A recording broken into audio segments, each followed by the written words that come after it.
स्वयं को ऊंचा उठाएं और व्यक्तित्ववान बने। देवियों, भाइयों, जो कार्य का उत्तरदायित्व आपको सौंपा गया है वह यह है कि दीपक से दीपक को आप जलाएं। बुझे हुए दीपक से दीपक नहीं जलाए जा सकते। एक दीपक से दूसरा दीपक जलाना हो तो पहले हमको जलना पड़ेगा, इसके बाद ही दूसरा दीपक जलाया जा सकता है। आप स्वयं ज्वलंत दीपक की तरह अगर बनने में समर्थ हो सके तो हमारी वह सारी की सारी आकांक्षाएं, मनोकामनाएं और महत्वाकांक्षाएं पूरी हो जाएंगी जिसको लेकर के हम चले हैं और यह मिशन चलाया गया है। हमने आपको यह कष्ट दिया है और बुलाया है। आपका सारा ध्यान यही इकट्ठा होना चाहिए कि क्या हम अपने आप को एक मजबूत ठप्पे के रूप में बनाने में समर्थ हो गए। गीली मिट्टी को आप लाना, ठप्पे पर ठोकना, तख्ते पर लगाना, वह वैसा ही बनता हुआ चला जाएगा जैसे हमारे ये खिलौने बनते हुए चले जाते हैं। हमें खिलौने बनाना है। खिलौने बनाने के लिए हमने सांचे और ठप्पे मंगाए हुए हैं। सांचे की मिट्टी लगा देते हैं और एक नया खिलौना बन जाता है। एक नए शंकर जी बन जाते हैं, एक नए गणेश जी बन जाते हैं। ढेरों के ढेरों कृष्ण और शंकर जी बनते जा रहे हैं। कब? जब हमारे पास छापने के लिए ठप्पे हों, सांचा हो।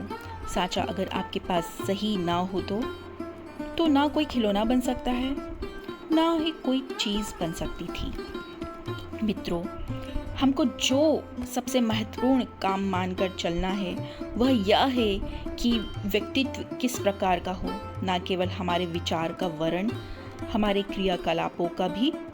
आपके मन में कोई चीज़ है, आप मन से बहुत अच्छे आदमी हैं, मन से आप शरीफ आदमी हैं, मन से आप सज्जन आदमी हैं, मन से आप ईमानदार आदमी हैं, लेकिन आपका क्रियाकलाप, आपका लोक व्यवहार उस तरह का नहीं है जिस तरह का शरीफों का या सज्जनों का होता है, तो बाहर वाले लोग को कैसा मालूम पड़ेगा कि आप जिस मिशन को लेकर चले हैं उस मिशन को पूरा करने में आप समर्थ होंगे कि नहीं, मिशन को आप समर्थ बना सकेंगे या नहीं।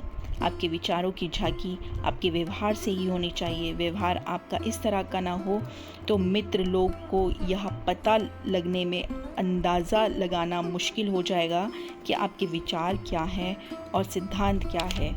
जो विचार और सिद्धांत आपको दिए गए थे वो आपने अपने जीवन में धारण कर लिए हैं कि नहीं किए हैं।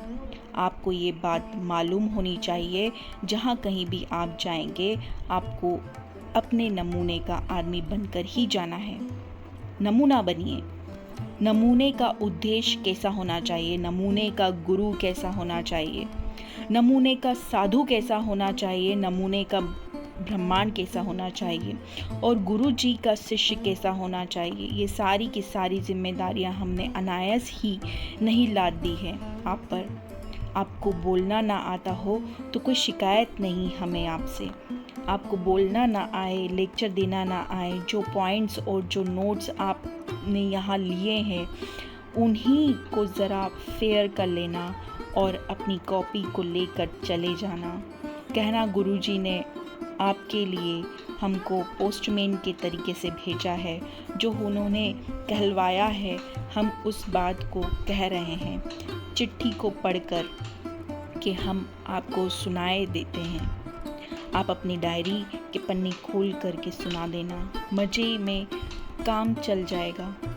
हम जब अज्ञातवास चले गए थे तो उससे पूर्व यह लोग ने आधा घंटे के लिए हमारे संदेश टेप कर लिए थे और यहाँ कहीं भी सम्मेलन हुआ करते थे, जहाँ कहीं भी सभाएं होती थी, लोग उन टेप को सुना देते थे या कह देते थे कि गुरुजी तो नहीं है, पर गुरुजी तो सब जो कुछ भी कह गए हैं, संदेश दे गए हैं, शिक्षा दे गए हैं आपके लिए, उसको आप लोग ध्यान से सुन लीजिए और ध्यान से पढ़ लीजिए।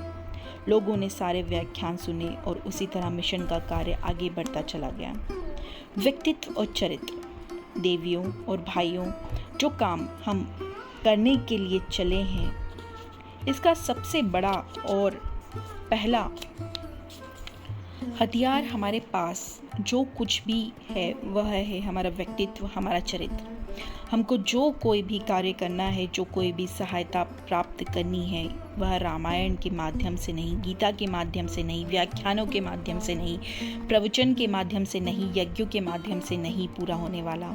अगर किसी तरह से हमारे मिशन को सफलता मिलनी है और उद्देश्य पूरा होना है तो आपका चरित्र, आपका व्यक्तित्व ही एक मार्ग है, एक हथियार है हमारा। व्याख्यान के बारे में आपका ज़्यादा ध्यान नहीं देना चाहिए और बहुत ज़्यादा परेशान नहीं होना चाहिए। व्याख्यान अगर आपको ना आए तो आपने यह एक शिविर में जो कुछ भी सुना है, समझा है, उसे ही लोगों को सुना देना। हमने प्राय यह प्रयत्न किया है कि अपने कार्यकर्ताओं के शिविर जहाँ कहाँ भी आपको चलाने पड़े वहाँ सवेरे प्रातःकाल जाकर के प्रवचन किया करना, जो हमने कार्यकर्ताओं के लिए और आपके क्रियाकलापों के लिए कहे हैं। यहाँ आपको दूसरे लोग समझा देंगे कि कार्यकर्ताओं में कहे जाने के लिए प्रवचन कौन से हैं और जनता में कहे जाने वाले प्रवचन कौन से हैं। हमको जनता के विचारों का संशोधन और विचारों का संवर्धन करने के लिए व्याख्यान करने पड़ेंगे और लोक शिक्षण करना पड़ेगा, क्योंकि आज मनुष्य के विचार करने की शैली में सबसे ज़्यादा गलती है। सबसे ज़्यादा गलती कहाँ है?